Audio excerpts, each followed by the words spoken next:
Did you have a particular caller you wanted to Oh, you know, I was just looking at number one, maybe the caller you're expecting, I don't know. But with 15 minutes to go, Richard, are you there? Hey, Matt, what's going on? No, I just noticed it says you're in Toronto. Yeah. I'll be up in Toronto mid-April at the end of that tour, doing an event with Jordan Peterson. Okay, great. Maybe I can actually set something up through that organization you told me about, and we can actually have a debate in person.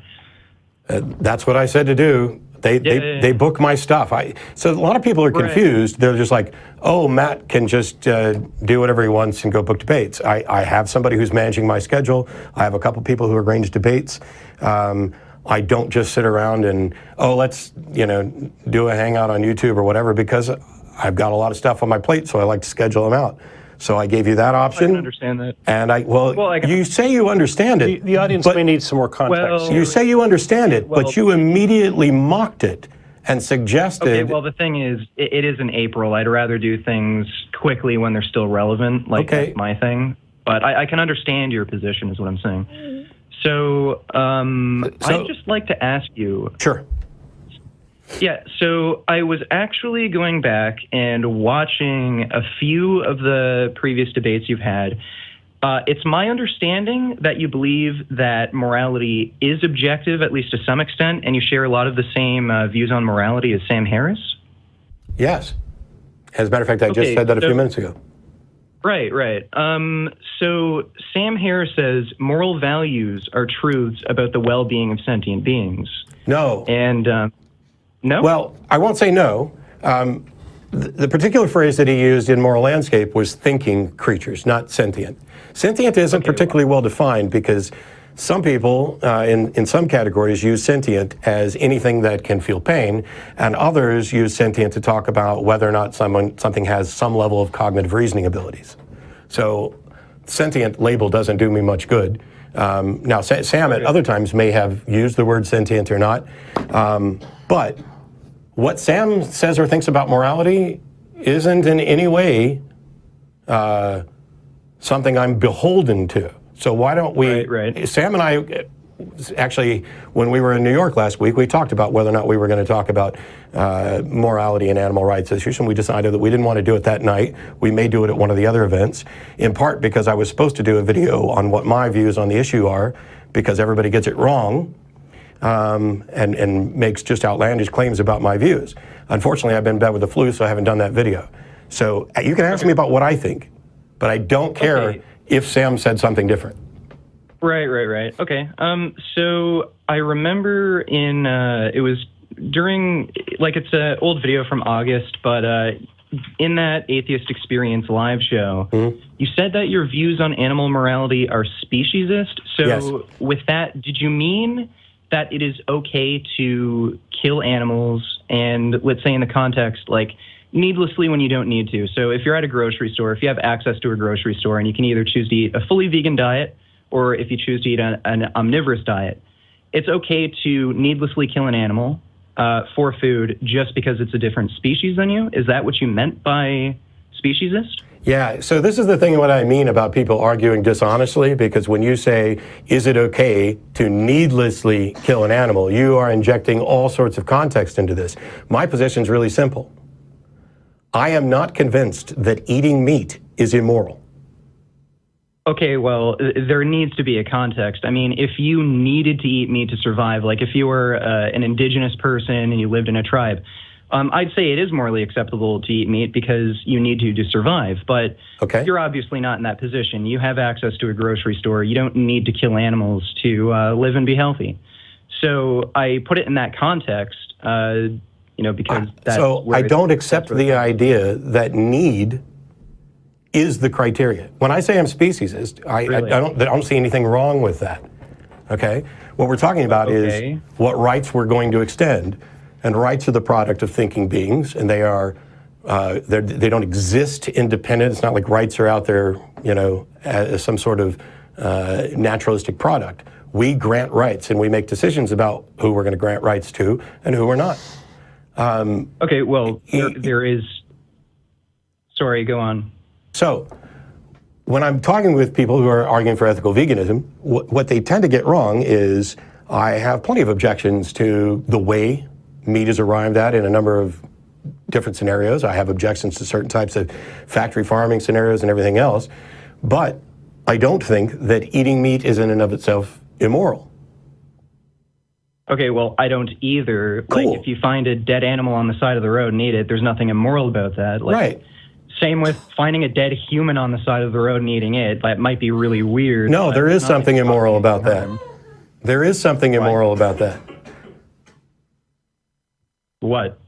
Like, I can agree that it's disgusting, and somebody who does that is probably has problems. But I mean, No. you're not, the thing is, you're not causing harm to another person. See, this is the problem. This is the problem with you and a number of others. You have this view of morality that it is essentially about a simplistic notion of causing harm. And morality is... Well, no. Yes, that's what you just went to. You're arguing that it's okay to eat a human on the side of the road because you're not causing harm. Well, fundamentally, you are wrong in the sense that that is not the only criteria to consider, and you are wrong about whether or not it causes harm. We are in a social construct. We are in a social construct, in a contract with other human beings. It is wrong for me to eat. That. It is wrong for me to eat another human being, not because of any direct effect on them after they're dead, but because there are people who care about that human being, and because it affects the quality of their life leading up to that. There's a reason we respect the wishes of people with regard to what we're going to do with their bodies after they're dead. It's not because Don tells me he wants me to treat his body in a certain way after he's dead. He doesn't want me to farm out his organs. He doesn't want me to eat him. He wants me to place him in a box and bury him in the ground and put a little A there. I respect Don's wishes, not because when he's dead it will affect him. I respect his wishes because the entirety of his life, he will live his life either with a good, sound conviction that his wishes will be respected, which makes the quality of his life better, or he will live with an anxiety that his wishes won't be respected, which diminishes the quality of his life. Okay, well, first of all, there you have a bit of a contradiction. You're going back to well-being. That is what I say the foundation of morality is. Where's there a contradiction? Right, okay. And secondly, you seem to be claiming that the basis for morality is social contract? No, I've said repeatedly, just literally 10 seconds ago, that my foundation for what I view as morality is well-being. Okay, so if I were to just shoot somebody in the back of the head, they have no friends and family, so it couldn't affect anyone else. That would be moral because it doesn't really affect their well-being. No, and this is the same type of thing that Matt Slick presents when he talks about, hey, if I could sneak in and rape somebody in a hospital bed and nobody ever found out about it, then no harm's been done. Right. No, I just gave you the exact answer to that. It's not about whether or not you got away with it. It's about what kind of society we promote. And if we live in a society where we know that somebody can just come along and rape you in a hospital bed or shoot you in the head as long as they're going to get away with it, that diminishes your quality of life leading up to that. Okay, well... It is about ensuring our well-being now by talking about what types of rights and protections we are going to guarantee to ours. Okay, so you're basically claiming that it's okay to needlessly kill animals because they're not a part of our social contract and it doesn't affect us. No. See, this is what I talk about when you guys are so repeatedly dishonest. I did not say... I'm not dishonest. Yes, yes, you are, Richard, and I'm going to prove it to you and everybody else again right now, because I already called you out for this same thing a few minutes ago.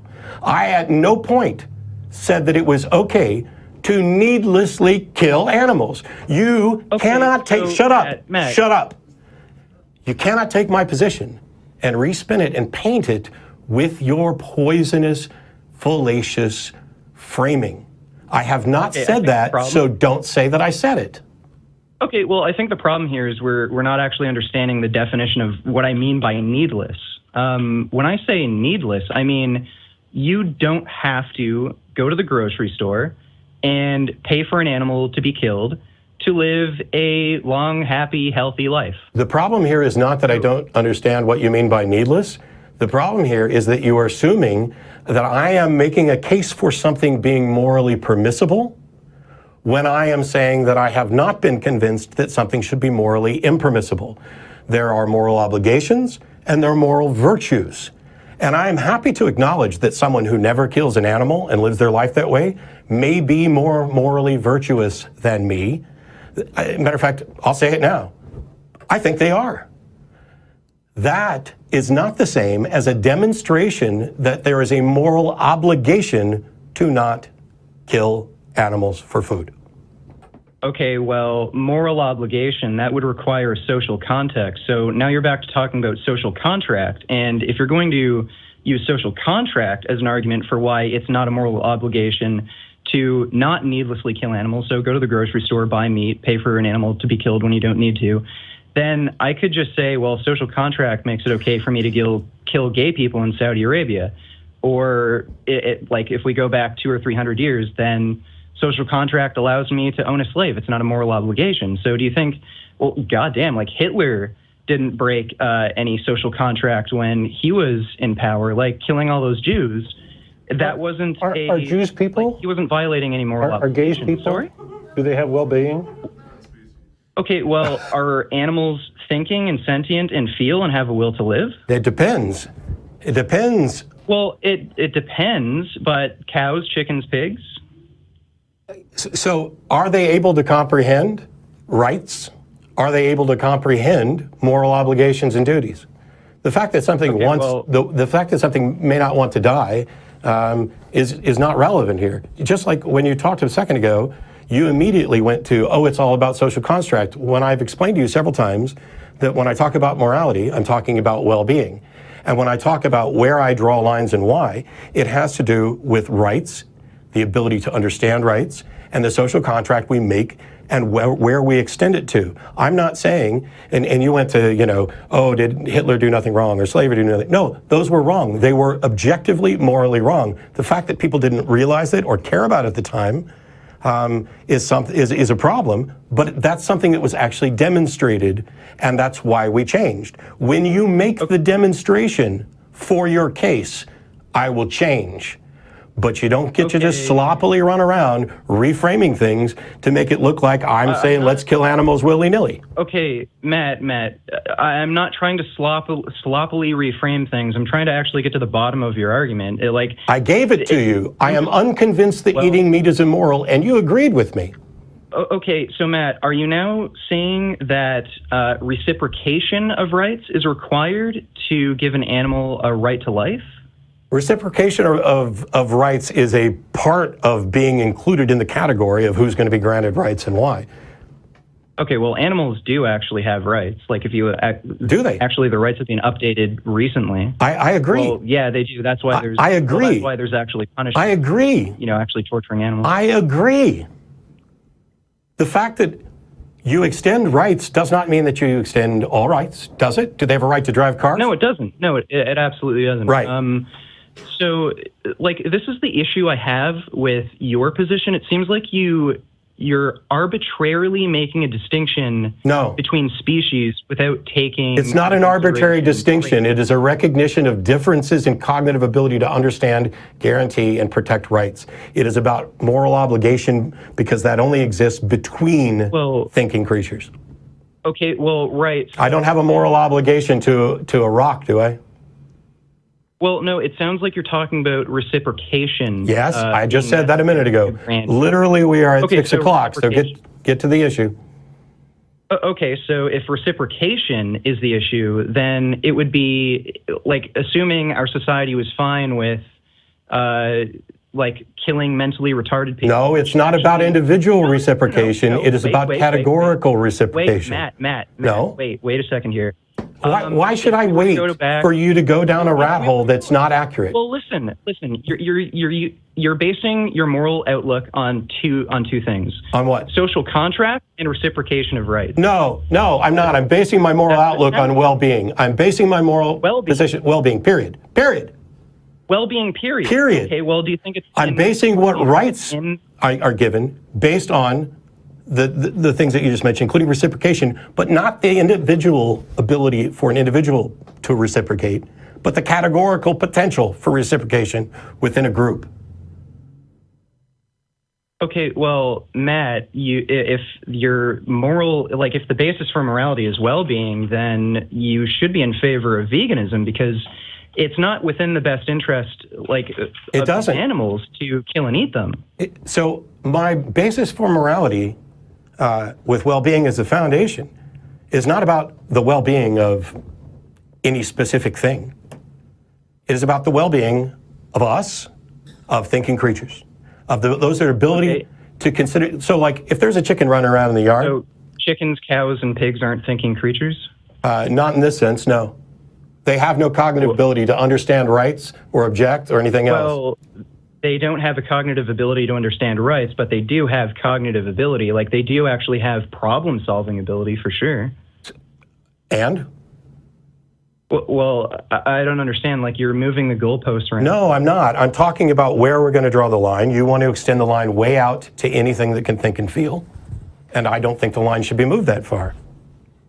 Okay, well, just to be clear, I don't think all animals are equal and all animals are equal to human beings. Like, obviously, there has to be a distinction made. Why? But I don't...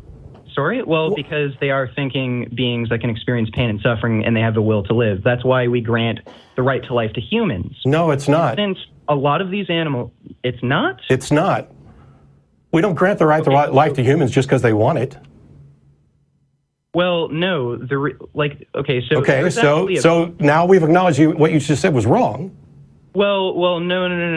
You're mischaracterizing what I said. Like, if somebody... You said we grant the right to humans in part because they want it, and I said, no, they don't, and then you agreed with me. Where's the mischaracterization? Well, no. Like, maybe I should reword things. Okay. So there is actually... You got like 60 seconds because we're already over time.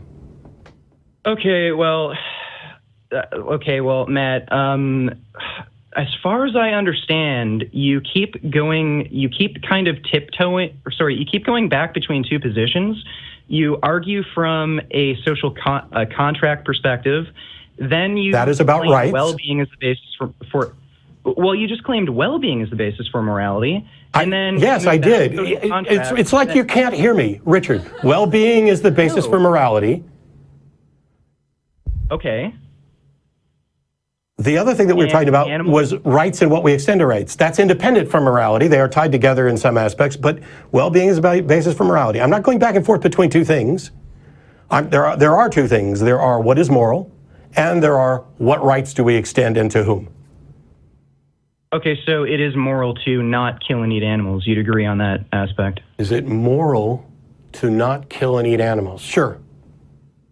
Okay, so the issue here is rights, whether or not we should extend... No, the issue here is whether or not there's a moral obligation to not kill and eat animals, not whether or not it might be morally virtuous. Okay, so why do you believe it's not a moral obligation? Because nobody from your side has made an argument that it should be a moral obligation. The default is freedom until there's a good reason to limit that freedom. The default is maximal rights. Freedom to needlessly kill animals. What? Sorry? You think it's infringing on your freedom to needlessly kill animals that can think and feel just like you. Bye. Wow, okay. So, that's Matt Dillahunty. Jesus, that was cancer. Cute little furry animals. If you actually listen to the last sentence, not only did he decide to go back to the same snarky stuff, but he got it completely backwards. He said that I think it's a problem it doesn't even matter. I'm going to be putting together a video that perhaps goes through in better detail what my view is, because this is the trail we go down every time. There are moral obligations. These are things that you essentially must do, or you are in a state of immorality with regard to that. Then there are moral virtues. And an example that I've used many times is if there's a kid standing out in the road and there's a bus coming at him. If you are the person responsible for that kid and you do not take steps to save that kid, you have violated a moral obligation. Now, then the question becomes, should you have to put your own life at risk to do so? It may be morally virtuous for you to do that, but it might not be a moral obligation for you to put your own life at risk for that, even if you are the steward. assessing those things comes down to morality in the sense of well-being, the well-being of thinking creatures, those that can understand the consequences of their actions, not merely just, I don't want to die. And the example that I was going to point out was, if you have a chicken out in the yard and you're going out trying to grab that chicken, it's going to run from you. And the animal rights folks would say, see, it wants to live. What if I'm a vet trying to help it? It's still going to run. It does not have the cognitive abilities to determine, to know that, this is a path that leads to me dying. It doesn't have language and communication so that the other chickens have been able to tell it, hey, Fred was out here yesterday and that dude grabbed him and wrang his neck. This is not about whether or not we're going to be cruel to animals. I'm opposed to that. I'm opposed to torture. I'm opposed to various forms of factory farming. But many of the vegans, and this isn't a problem, be a vegan if you want to. I'm fine with that. I'm fine with you even saying that you're probably morally superior in a sense of virtuousness. But if you want to claim that people who aren't vegans are immoral, you have an obligation to meet a burden of proof. And you can't do that by dishonestly framing their position. And you can't do it by saying, please explain to me why eating meat is moral. Because the default is that everything is morally permissible until you make a case for why it's not. And you can do that. You can convince somebody. You can say, hey, look, they're animals. They think and feel. Don't you feel bad about that? And people will become convinced by that. I haven't.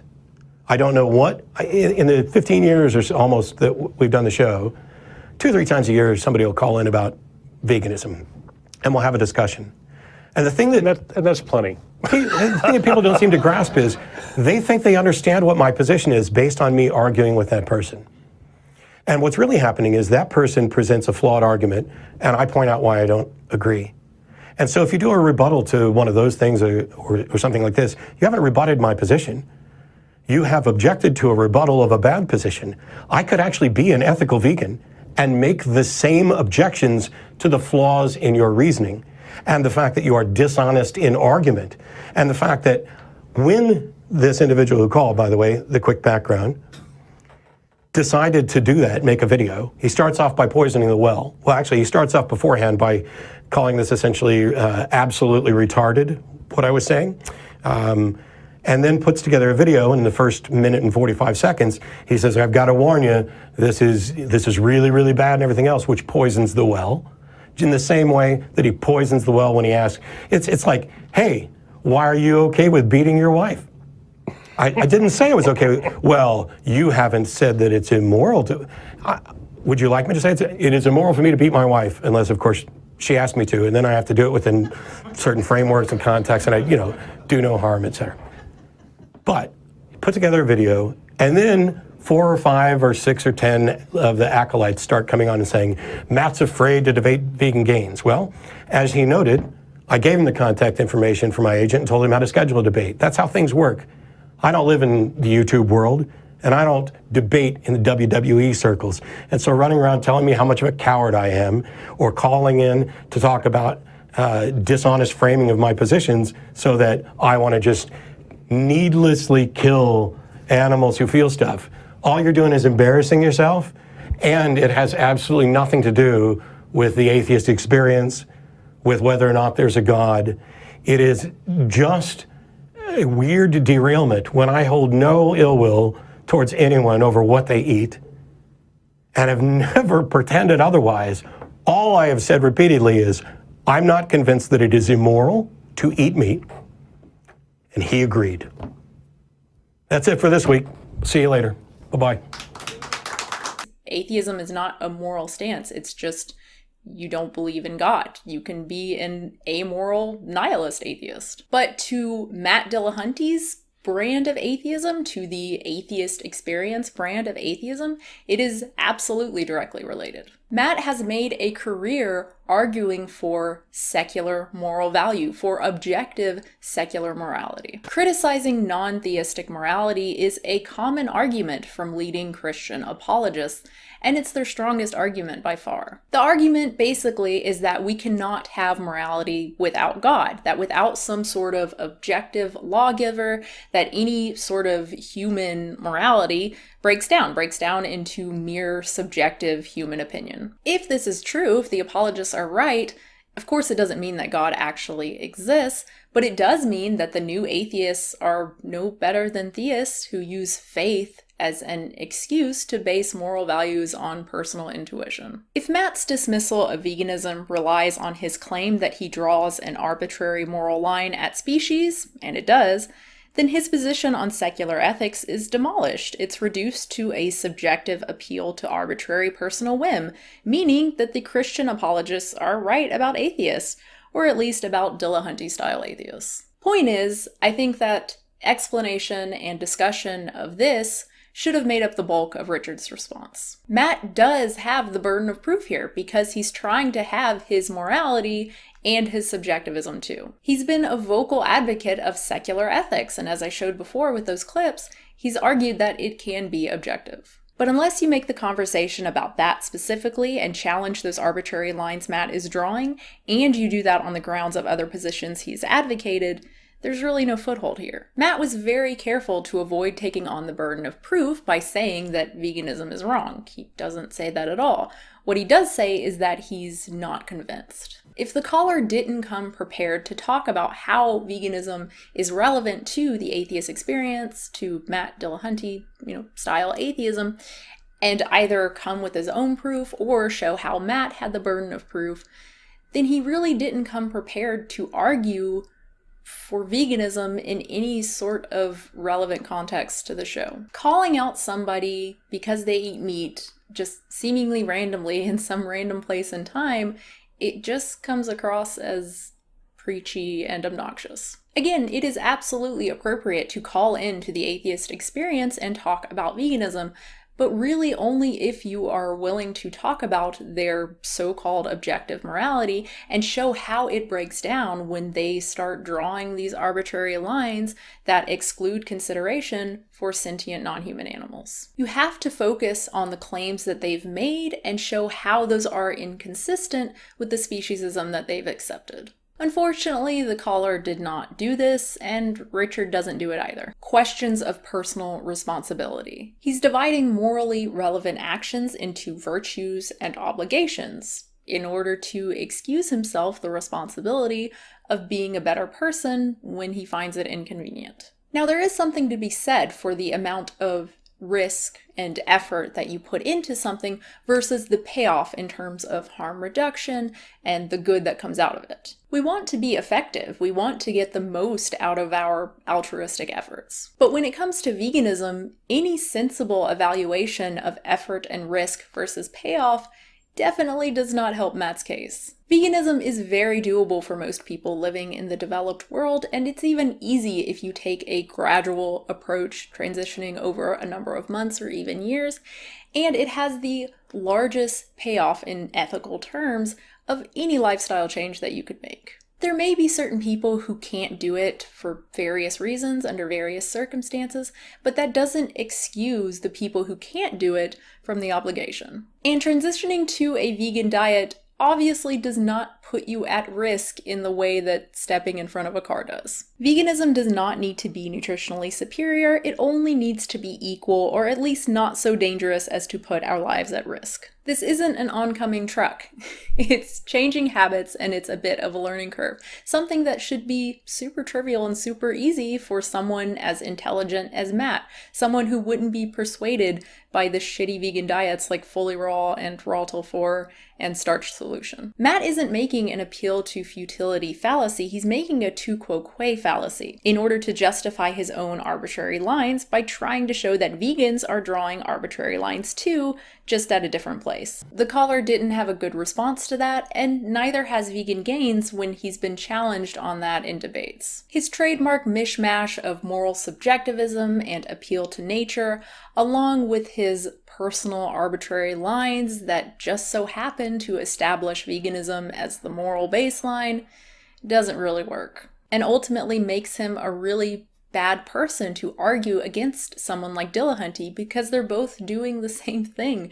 They're both ultimately arguing for morality based on personal whim. Look, I don't agree with Dillahunty either. We can't substantiate moral objectivism and then arbitrarily ignore or follow it at our leisure. Any behavior that causes harm is an issue, and we should strive to do better. And not all vegans draw arbitrary lines to consider veganism the moral baseline and then dismiss the notion that they might do more to reduce further harm.